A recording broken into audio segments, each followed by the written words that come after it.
गुण बसान। बंदो गुरुपद कंज कृपा सिंधु नर रूप हरि। महामोहतम पुंज जासु वचन रवि कर निकर। गुरु साहब करि जानिए रहिए शब्द समाय। मिले तो दंडवत वंदगी पल पल ध्यान लगाए। श्री सद्गुरु महाराज की जय। त्रिलोक पावन परमाराध्य श्री सद्गुरु महाराज के पाद पद्मों में कोटि से नमन। मंचासन स्वामी हमारे किशोरानंद बाबा, ब्रह्मचारी केदार बाबा, कीर्तन मंडली, पूज्य गुरुजन, समुपस्थित सत्संग प्रेमी महानुभाव, माता तथा भक्तिमती बहनों, सबको मेरा कोटि से नमन। बड़ी खुशी की बात है कि हमारे मानिक बाबू अपने सुपुत्री की विवाह के उपलक्ष्य में सत्संग का भी कार्यक्रम को रखे हैं। गुरु को सिर पर राखिए चलिए आज्ञा माए। कहे कबीरता दास को तीन लोग डरना है। अगर गुरु को आगे कर लेते हैं कहा तीनों लोक में अब निर्भय हो जाएंगे। इसलिए गुरु महाराज को आगे कर दिए हैं। हम लोग आप जानते हैं जब रोड बनता है तो बड़का बोल्डर चलता है, वो क्या बोलते हैं उसको, डोजर। चलने के बाद क्या होता है, सब गिट्टी सब बढ़ जाता है, नहीं? तो वैसे परमाराध्य श्री सद्गुरु महाराज को याद कर लेने से सब शुभ ही शुभ होता है, मंगल होता है। तो बड़ी खुशी की बात है। हम लोग अभी सुन रहे थे प्रवृत्ति मार्ग निवृत्ति मार्ग। जो शादी विवाह करते हैं उसको प्रवृत्ति मार्ग बोलते हैं, जो शादी विवाह नहीं करते हैं उसको निवृत्ति मार्ग बोलते हैं। एक दुर्वासा ऋषि हो गए, नाम सुने हैं दुर्वासा ऋषि का? बहुत क्रोधित थे, वो क्रोधित रहते थे। लेकिन याद रखें नाम क्यों पड़ गया दुर्वासा ऋषि? दुबरी का रस पी करके रह जाते थे, इसलिए नाम क्या पड़ गया, दुर्वासा ऋषि। और श्रृंगी ऋषि का नाम सुने हैं आप लोग? दो गो श्रृंगी ऋषि हुए। एक तो थे शमीक ऋषि का पुत्र श्रृंगी, जो सबको जानते हैं, राजा परीक्षित को श्राप दिया था, सबको जानते हैं। ऋषि का श्रृंगी ऋषि के जो पिताजी थे ध्यानस्थ थे, और इधर राजा परीक्षित जो है उसके माथे में क्या सवार हो गया था, कलयुग सवार हो गया था। सबको ही जानते हैं। कलयुग से जब भेंट हुई, परीक्षित राजा जब जा रहे थे देखते हैं बैल का 3 गो पैर था और उसको एक आदमी मार रहा है। तो कहा भाई तुम क्यों मार रहे हो? कहा कलयुग में 3 गो पैर समझते हैं, 3 आना 4 पैर होता है ना, तो 12 आना पाप होता था, 4 आना पुण्य होता था। वही 3 गो पैर टूटा हुआ था। कहा भाई तुम इसको क्यों मार रहे हो? और वही कलयुग था, प्रकट हो गया। कहा आपके राज्य में हमको स्थान चाहिए। स्थान दिया जहाँ पर जुआ खेलता है, वहाँ पर उसको स्थान दिया। जहाँ शराब पीता है वहाँ पर स्थान दिया। जहाँ हिंसा होती है वहाँ स्थान दिया। समझे? कहा कोई पवित्र जगह चाहिए। कहा सोना में स्थान दिया। सोना में जैसे स्थान दिया उसके माथे में ही था मुकुट पहना हुआ था सोना का। सवार हो गया कलयुग। अब उनके शमीक ऋषि के आश्रम में पहुंचते हैं राजा परीक्षित। वहां जब पहुंचे देखा बेचारा ध्यानस्थ थे। पदावली में है साधन में पग जाओ अति ही गंभीर हो यातन सुदिन रहे धीर बलवीर हो। सांझ भोर दिन रहन कछु जाने नहीं, अरे हाँ रे मैं ही बाहर जरूरत रहे माही चेतन सही। समय की मुनि जो ऋषि जो थे वो तो ध्यानस्थ थे बेचारा। राजा परीक्षित पहुंचे, पानी पिलाओ, इधर रहेंगे तब न सुनेंगे। वो कहा हम राजा हैं, हमसे ईर्षा कर रहा है, ये सम्मान करना चाहिए राजा को, तो ढोंग कर रहा है। तो क्या उसके माथे में तो कलयुग सवार था ना, मरा हुआ सांप उसके गले में लपेट देता है। जब लपेट दिया, चल दिया लपेट करके। उसका लड़का जो था श्रृंगी ऋषि स्नान कर रहा था तालाब में। उसका साथी जाकर सुनाया, अरे तुम यहाँ स्नान कर रहे हो, तुम्हारा पिताजी को गले में सांप लपेट दिया। देखिए तपस्या का बल कैसे।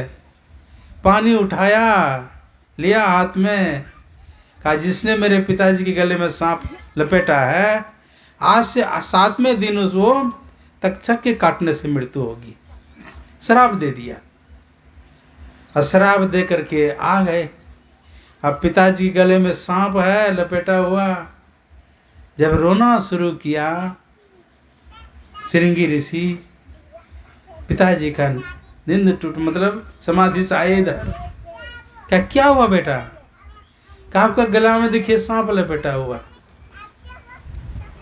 ठीक, तब फिर सब तो कहानी आप लोग जानते ही हैं। सुखदेव मुनि उसको सुनाया, मुक्त हुआ। एक तो वो श्रृंगी ऋषि थे और दूसरा श्रृंगी ऋषि थे विभांडव ऋषि था। वो शादी नहीं किए थे, बहुत तपस्या किए थे। आज जानते हैं स्नान करना तो सबके लिए है। रोज नहाने के लिए जाते थे गंगा जी में। विभांडव ऋषि जब स्नान करने के लिए जाते थे, संजोग से एक दिन गए नहाने के लिए, तो स्वर्ग की कुछ अप्सराएं वहां आ गई थी। तो उसको रूप को देख करके उनका तेज गिर जाता है पानी में, विभांडव ऋषि का। जब तेज गिर गया, एक हिरनी आती है पानी पीने के लिए, अब पानी के साथ साथ उस तेज को भी पान कर जाती है। समय बीतने पर वही हिरनी से श्रृंगी ऋषि सब कोई जानते हैं।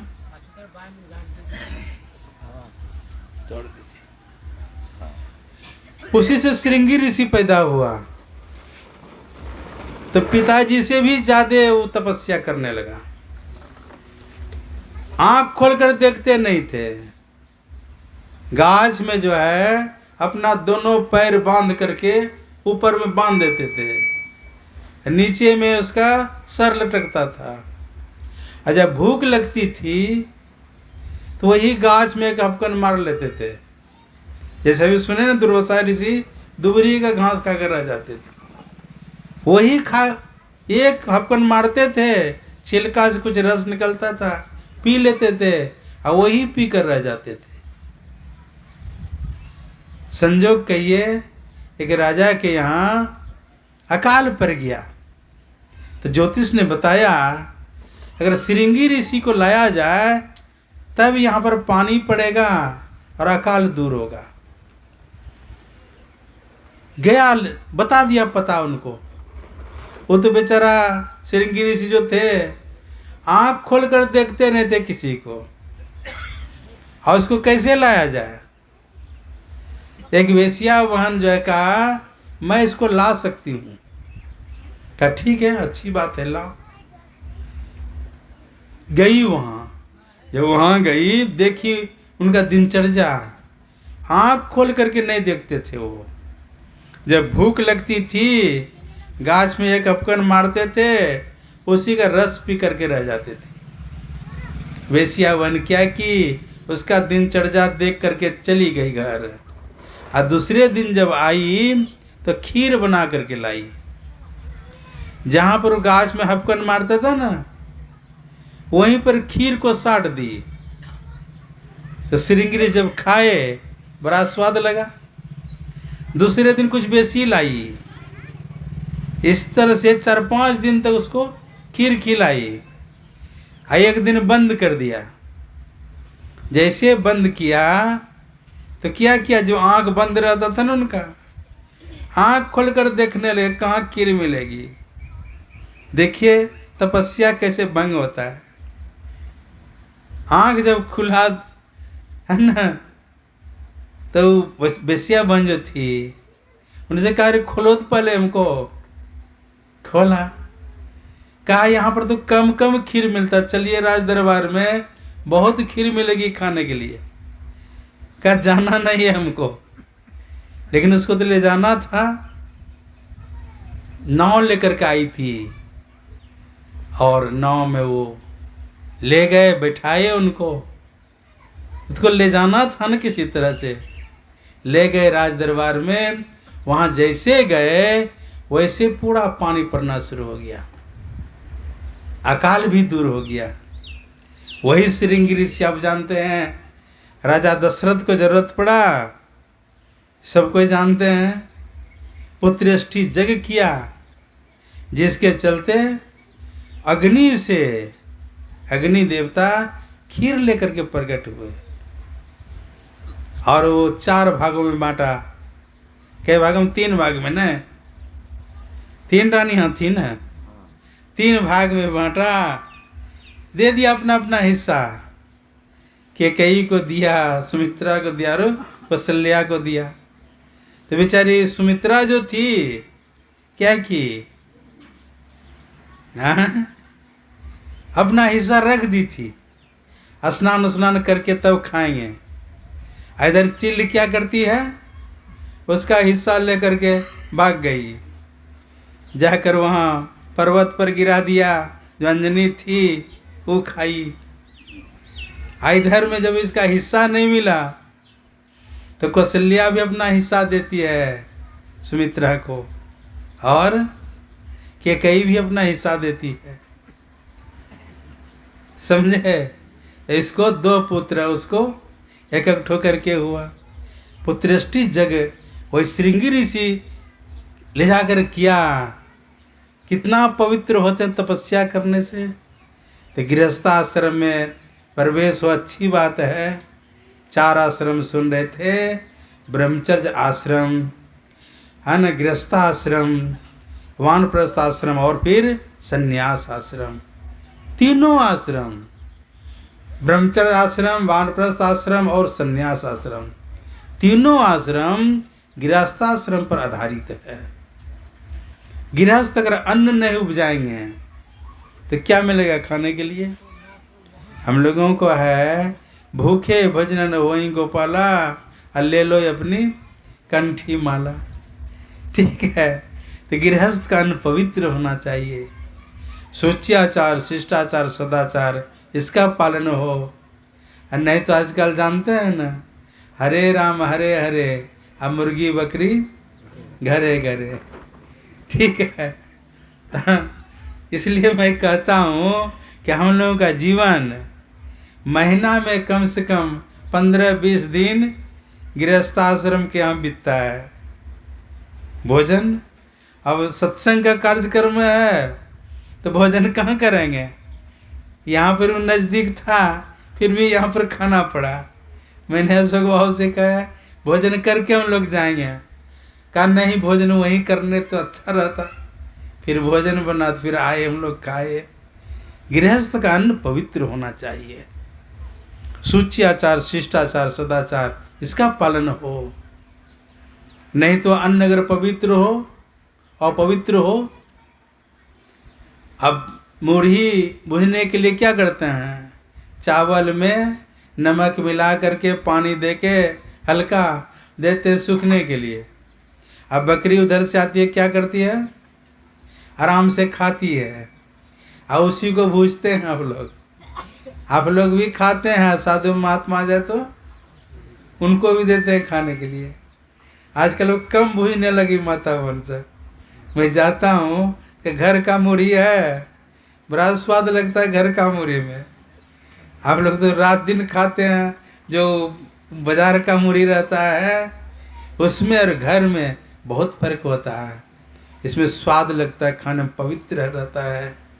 अब वहाँ पर जाएंगे जहाँ पर खूब तैयार होता है मुरही, पैर से ही चावल को गांजते हैं, पसीना अगर होता है तो सब उसी में, नहीं तो हम लोग पसंद नहीं करते हैं। घर का मुरही अगर हो तो पवित्र है। कहने का मतलब गृहस्थ का अन्न पवित्र होना चाहिए, है ना। तन थीर, मन थीर, वचन थीर, सुरत निरत थीर हो, काहे कुरिस पलक को कल्पन पावे कोई। ठीक, तो गृहस्थाश्रम में प्रवेश हो, सूच्याचार, शिष्टाचार, सदाचार इसका पालन हो, चाहे गृहस्थ हो या विरक्त हो, त्रिकाल संध्या अवश्य करना चाहिए। ब्रह्म मुहूर्त में उठ करके स्नान के बाद और फिर शाम को। एक महात्मा जी थे, जंगल में रहा करते थे। मन लागो मेरो आर फकीरी में, जो सुख पाऊं नाम भजन में, सो सुख नहीं अमीरी में। विरक्त जीवन बिताते थे, लेकिन पहले तो फल मूल मिलता था खाने के लिए जंगल में, वही खाकर रह जाते थे। आजकल तो क्या कहा जाए, अगर पेट नहीं रहे तो किसी से भेंट भी नहीं होगी, है ना। वैसे विरक्त महात्मा थे, जंगल में रहकर साधन क्या करते थे। जोरों से भूख लगी, पहुंच गए गृहस्थ के यहाँ, कुछ खिलाओ, भूख लगी है। तो गृहस्थ जो थे हाथ जोड़ लिए, कहा हमारा अन्न पवित्र नहीं है, अपवित्र है, इसलिए नाम बता दिया। देखते हैं पिलरा हाट कई बस्ती है, 3 गो बस्ती है। उधर दुमरथरी है, बीच में है, इधर बंगाली टोला है। तो लंबी बस्ती थी, नाम बता दिया कि फलना के यहाँ जाइए, उनका अन्न पवित्र है, वो आपको भोजन कराएंगे। महात्मा जी पहुंच गए उनके यहाँ, नाम पूछ करके पहुंचे, गए, कहा भाई भूख लगी, कुछ खिलाओ। पैर हाथ धुलाया, बैठा दिया महात्मा जी को। पत्नी से कहा प्रेम से भोजन बनाओ, महात्मा जी को भोजन कराना है। अतिथि देवो भव, नहीं आजकल लोग भूलने लगे। मातृ देवो भव, पितृ देवो भव, आचार्य देवो भव, अतिथि देवो भव। पैर हाथ धुला करके बैठ गए महात्मा जी। उसकी पत्नी जो थी प्रेम से भोजन बनाई, अब भोजन बना के चौका लगाई, महात्मा जी को बुलाए, बैठ गए, भोजन किए।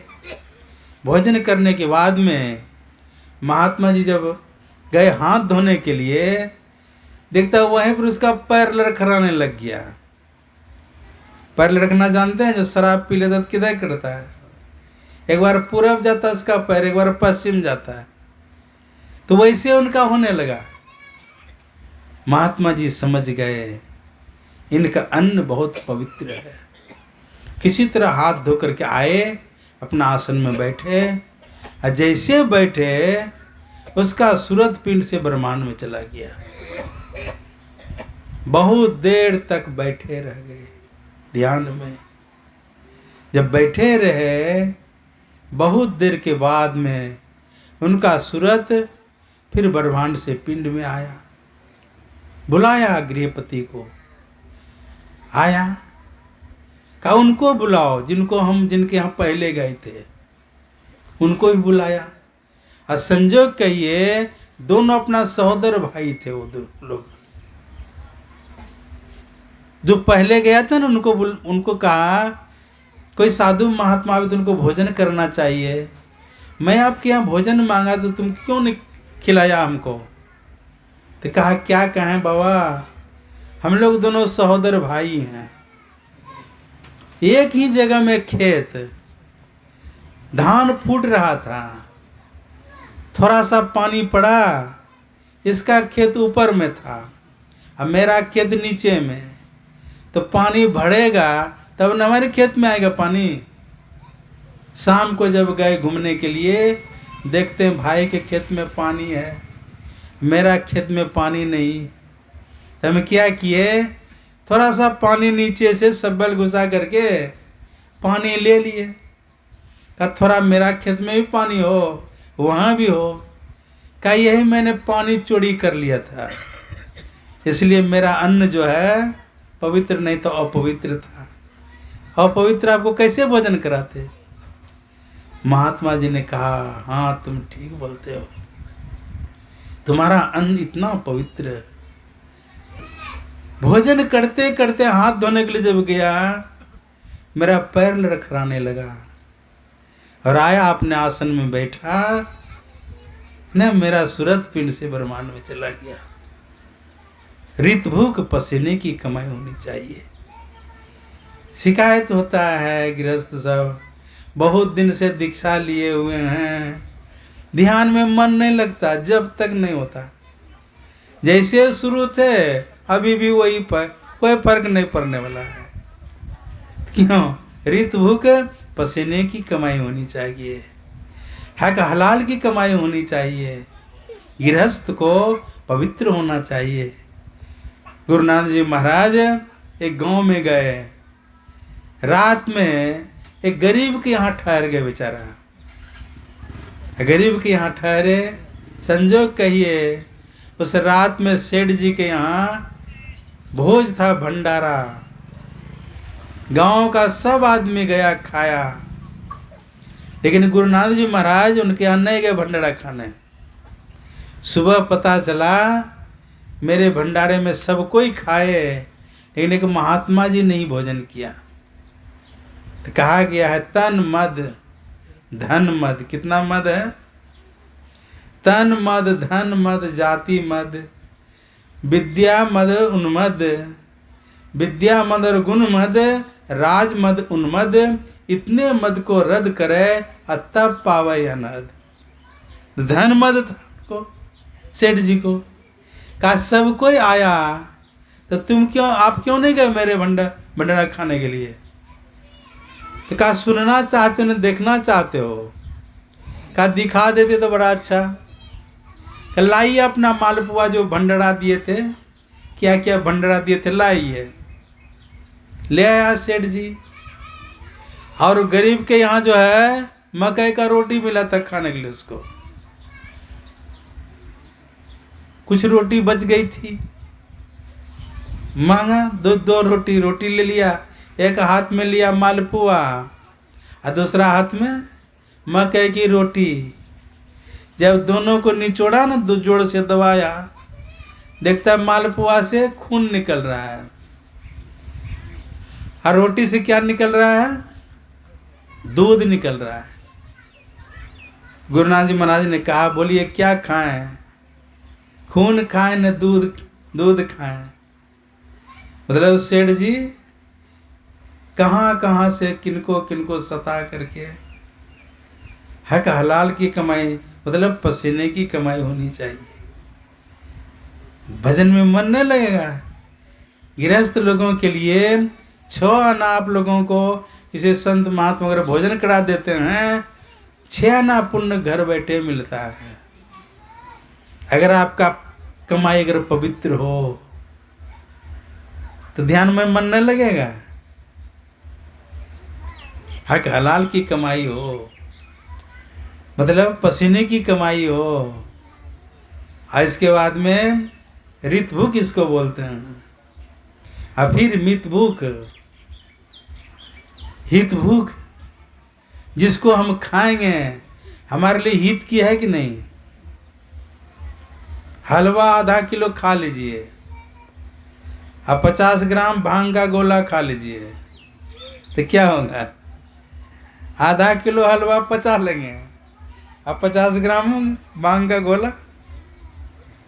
अन्न में जो है गुरुदेव का आदेश है, खान पान को प्रथम समारो, तब रस रस सब अवगुण मारो। मेरा खान पान पवित्र हो, रहन सहन पवित्र हो, रित भूख पसीने की कमाई हो। हित भूख जिसको हम खाएंगे हमारे लिए हित की है कि नहीं। अपना गुरुजी हुआ देखिए, सूखी रोटी दूध सब्जी पसंद करते थे। आज जिस दिन पूज्य बाबा किन्हीं गिरस्त के यहाँ पहुँचते थे, जा दिन संत पहुने आवत, खीर पूरी पुआ नो जाने क्या क्या पूरा वैरायटी। पूज्य बाबा सूखी रोटी दूध सब्जी ये पसंद करते। क्यों? 3 बजे तक में पच जाएगा, अब फिर ध्यान करेंगे बैठ के। नहीं तो पूरी बुनिया खा लीजिए यहाँ तक गला तक, तो उठ सकेंगे 3 बजे। जिसको हम खाएंगे हमारे लिए हित की है कि नहीं। साधक को क्या, साधक में से गृहस्थ भी हैं, विरक्त में भी हैं। खान पान को प्रथम समारो, तब रस रस सब अवगुण मारो। मेरा खान पान पवित्र हो, रहन सहन पवित्र हो। रित भूख है, फिर हित भूख है, जिसको हम खाएंगे हमारे लिए हित की है कि नहीं। और मित भूख, अगर बढ़िया मिल जाए खीर पूरी तो बिना गला तक पहुंचाने छोड़ेंगे। ठीक है, तो न अगर 4 रोटी खाते हैं तो 3 रोटी खाइए। याद रखें, हम लोग जो है ना मनुष्य शरीर मिला है ना, अभी हाथी के शरीर में भी गए होंगे। पशु पक्षी दिया ना गुरु महाराज ने, पशु पक्षी कृमि आदि जोनिन में भरमो बहुबार हो। वहां अगर गए होंगे हाथी शरीर में, तो कबीर धीरज के धरे हाथी मन भर खाए। अब कबीर साहब देखिए कितना त्रिकालदर्शी, तो नापने के लिए गए थे क्या कबीर साहब? एक बार में 1 मन हाथी खाता है। लेकिन याद रखें, अगर साधना करेंगे, अनुभव ज्ञान को प्राप्त करेंगे, उनकी वाणी कभी नहीं कट सकती है। श्रवण ज्ञान, मनन ज्ञान, निधिध्यासन ज्ञान और अनुभव ज्ञान। संत महात्मा लोग अनुभव ज्ञान को प्राप्त करके तब बोलते।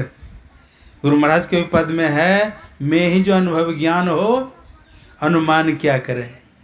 कबीर धीरज के धरे हाथी मन भर खाए, और टूक यज्ञ के कारणे स्वान घरे घर जाए। कुत्ता को देखिए, एक टुकड़ा रोटी के लिए कितना घर जाता है, और सब घर में रोटी मिल जाता है उनको, कहीं डंडा भी मिलता है। लेकिन याद रखें, हाथी जो है एक बार में 1 मन खाता है। कितना खाता है? इसको धैर्य है, भोजन मिलेगा ही। और कुत्ता को धैर्य नहीं है, इसलिए कितना भटकता है। वैसे शरीर में अगर हम लोग गए होंगे, एक बार में 1 मन खाते होंगे। कितना? अब 1 मन चावल कितना खाएंगे एक आदमी? कितना दिन 4 से उसको भाग करेंगे तो नहीं, 1 पुआ अगर खाएंगे तो समझ गए। वैसे शरीर में गए होंगे। मनुष्य का शरीर मिला है संयम। अगर आप 4 रोटी खाते हैं तो 3 रोटी खाइए। 3 बजे में ब्रह्म मुहूर्त में नींद टूट जाएगी। कुल्ला उल्ला करके प्रेम से उस समय एक बार बैठ करके जब ध्यान करें, प्रकृति शांत रहती है। अगर छोटे छोटे बच्चे भी हैं तो सोए रहते हैं उस समय। माता बहन सब बहुत बहाना करेगी, अभी छोटा छोटा बच्चा है, थोड़ा बड़ा हो जाए तब दीक्षा लूँगी। तो याद रखें, उस ब्रह्म मुहूर्त में अगर छोटा बच्चा भी है सोए रहता है, पैर हाथ धो करके उस समय एक बार ध्यान करें। ऐसा क्यों? का सतम विहायम भोक्तुम, 100 काम छोड़ करके भोजन करना चाहिए। हाँ, 1000 काम छोड़ करके स्नान करना चाहिए। लाख काम छोड़ करके कोई दरवाजे पर आ जाए तो कुछ दे देना चाहिए, दान करना चाहिए। 1 करोड़ अगर आपके पास में काम है, उसको छोड़ दीजिए। स्नान किए हैं, पहले आसनी लीजिए, पहले ध्यान कीजिए। ऐसा होता है गृहस्थ को? सब उल्टे पुल्टे होता है। स्नान करके आए हैं, कोई बगल से आ गए, बातचीत करना है, कुछ लेना देना है, ठीक है, बातचीत शुरू हो गई, थोड़ा देर हुआ, अब चलो भूख लगा खा लेंगे। याद रखें, 1 करोड़ अगर काम हो, उसको छोड़ करके अगर ध्यान का समय है तो ध्यान करना चाहिए। आसने लीजिए, ध्यान कीजिए, कितना महत्व की चीज़ है। ठीक, तो ये जो है गृहस्थाश्रम में सब जानना चाहिए। आप लोग कहते होंगे तो बाबा लोग तो रात दिन ध्यान करते होंगे। नहीं, हम लोगों को भी काम है आश्रम में, कुछ काम संभालते हैं, समय निकाल करके त्रिकाल संध्या अवश्य करना चाहिए। गृहस्थ का नियम है। और कितना बढ़िया उपदेश दी सुनैना जो है अपनी बेटी को, कितना बढ़िया उपदेश दी। सास ससुर को सेवा करना चाहिए। लेकिन आजकल जैसे जाती है नई दुल्हन घर अपना ससुराल, तो पहले चाबिये खोजती है सास से, नहीं तिजोरी का हो, बक्सा का हो। अगर आप सेवा करेंगे तो सास चाबी नहीं देगी, तो वैसा नहीं, पहले चाबिये चाहिए, ये झगड़ा शुरू हो जाता है। अगर आप सेवा करेंगे, महर्षि साई स्वामी महाराज का कहना है, सेवा से सद्गुण है आते, जिससे जीवन सुखमय होता। जिसमें है सेवा भाव नहीं, साही सुख चैन कहाँ होगा। अगर आप सेवा करेंगे, घर के आदमी पसंद हो जाएंगे, खुश हो जाएंगे। और पति का रूप देख करके सेवा करना चाहिए। क्या चाहिए, गर्मी से आए हैं, उनको शरबत चाहिए, पानी चाहिए, भोजन चाहिए, क्या चाहिए। और इसको सीता जी अक्षरशः अपने जीवन में उतारी। कितने बार मैं प्रसंग आप लोगों को सुनाया हूँ, जब भगवान राम लक्ष्मण और सीता केवट के पास पहुँचे हैं, तो केवट बेचारा उसको नदी पार कर दिए, गंगा जी पार कर दिए। जब उस पार हो गए तो क्या हुआ, भगवान राम के मन में हुआ, हमको ये पार किए हैं, गंगा जी पार किए हैं, इसको कुछ देना चाहिए उतराई। सीता की तरफ में देखते हैं वो, और सीता जी मन के भाव को समझ जाती है, तुरंत मुद्रिका उतार करके देती है। मतलब देखिए सेवा कैसी, जान गई सीता मन की भाव को। जहां सुमति तहाँ संपत्ति नाना, और जहां कुमति तहाँ विपत्ति निधाना। आपस में प्रेम होना चाहिए। सीता जी भगवान राम के मनोभाव को समझ गई और तुरंत निकाल करके दे देती है।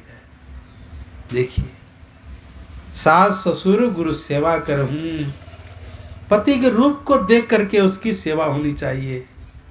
क्या चाहिए उनको, क्यों, गृहस्थ आश्रम तो समझ रहे हैं, कोई पूरब जाए कोई पश्चिम जाए तो चलेगी गाड़ी, एक ठो चक्का पूरब एक ठो चक्का पश्चिम तो चलेगी। अगर गृहस्थ में तालमेल पति पत्नी में अगर अच्छा हो, देखिए, जहाँ सुमति तहाँ संपत्ति नाना, जहाँ कुमति तहाँ विपत्ति निधाना। आपस में प्रेम होना चाहिए, और आपस में अगर प्रेम हो, ठीक है, हैं, मज्जन फल देखिए तत्काला, आ का कहो एमपी के बकहूँ मराला। 1993 की बात है, गए थे मैं मनिहारी ध्यानाभ्यास में, यही जून जुलाई महीना था। तो वहाँ जब गए तो देखा कम से कम 150 साधक था, ध्यानाभ्यास भाग लिए थे। संजोग कहिए महर्षि संशय प्रभु महाराज का तबीयत खराब हो गया। अब 150 साधक को कौन प्रवचन सुनाएंगे, ठीक है। एक गार्ड बाबू थे, उनको भेजा गया, जाए गणेश्वर जी महाराज को लाया जाए। हम पहले वहाँ पहुँच गए थे, मेरा था 1993 में, जहाँ जहाँ ध्यानाभ्यास होगा मासिक, वहाँ भाग लेंगे। तो मनियारपुर में शुरू में हुआ, फिर रांची में हुआ। यही जून महीना था जो मनिहारी में था, 1 महीना का, जिसमें 150 साधक भाग लिए थे। तो गए वहाँ 15 दिन तक तो बड़ा अच्छा ध्यान अभ्यास करने में लगा। 15 दिन के बाद में पूज्य स्वामी गणेशानंद जी महाराज वहाँ पहुँच गए, ले गया उनको प्रवचन करने के लिए। तो ले जब गए तो गए वहाँ, बहुत, आप तो सबको जानते हैं कितना बढ़िया उनका प्रवचन होता था, ठीक है। तो उसमें से जो साधक सब थे, तो जब साधक थे, ऊपर से आम जब गिरता था हवा बहने पर, दौड़ के चला जाता बिछने के लिए, ध्यान छोड़ के चला जाता बिछने के लिए। अभी आम गिर गया ना, इसलिए मुझे याद आ गई वो समझ।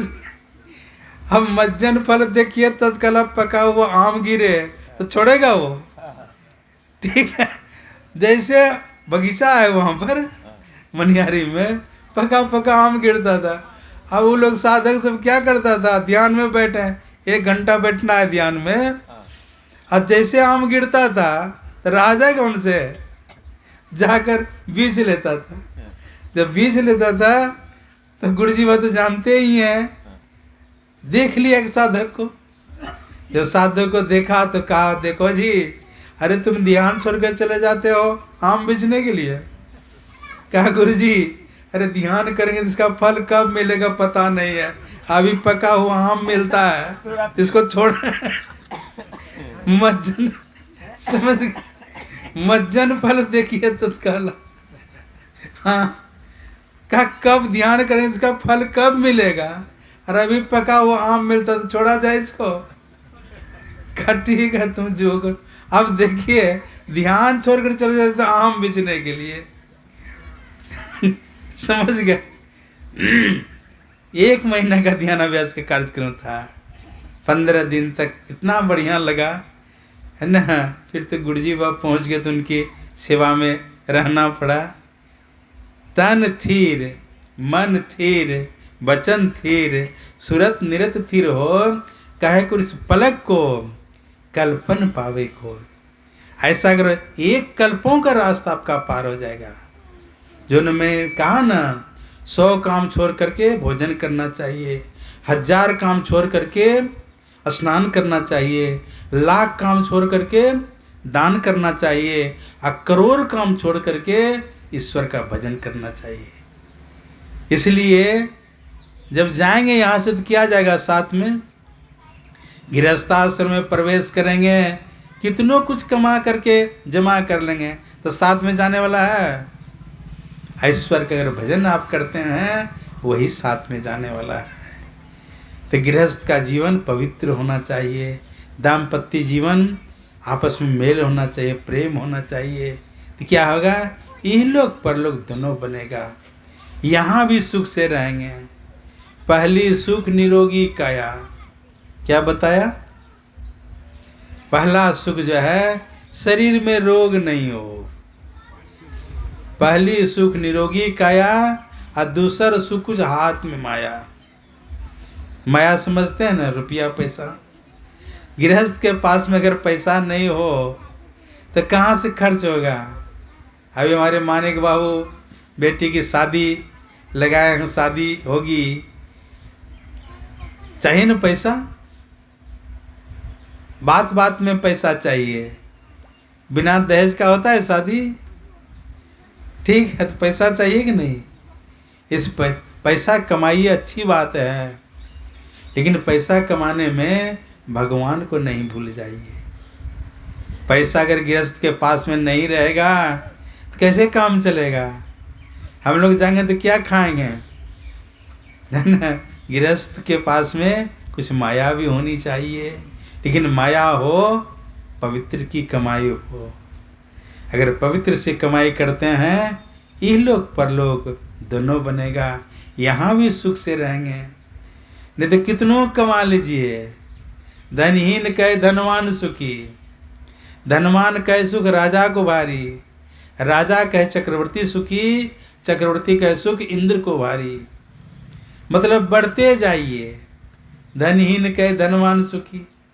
गरीब आदमी है का जो बड़े बड़े लोग हैं वो सुखी हैं, उनके पास में जाकर देखिए, या सुखी हैं वो भी ऊपर वाले को देखते हैं, उनसे जो ऊपर हैं। तो बढ़ते जाइए, कहने का मतलब है गोधन गज धन बाजी धन और रतन धन खान, और जब आवे संतोष धन सब धन धूरी समान। कितनों बढ़ते जाइए इसमें शांति नहीं है, लेकिन अगर आपके अंदर में संतोष रूपी धन आ जाए। और संतोष रूपी धन कैसे आएगा? राम भजन बिनु मिटे की कामा, थल बिहुन तरु कबहू की जामा। बिना मिट्टी के चाहे हम लोग पेड़ लगावे हैं, संभव है? बिना मिट्टी का पेड़ लग नहीं सकता है। आप चाहेंगे हमको सुख शांति मिले, जब तक ईश्वर की भक्ति नहीं करेंगे बिना मिट्टी का हम पेड़ लगा नहीं सकते हैं, पेड़ लग नहीं सकता है। हैं? राकापति खोरस हो गई, तारागण समुदाय सकल गिरंदब लाइए, बिनु रवि रातिन जाए। ऐसे ही बिनु हरि भजन खगेसा, मीटे ही जीवन केर कलेसा। का 16 कलश युक्त चंद्रमा उग जाए, झुंड के झुंड तारे उगावे, पहाड़ में जंगल में आग लगा दी जाए, कितना प्रकाश होगा। लेकिन रात्रि जाएगी क्या?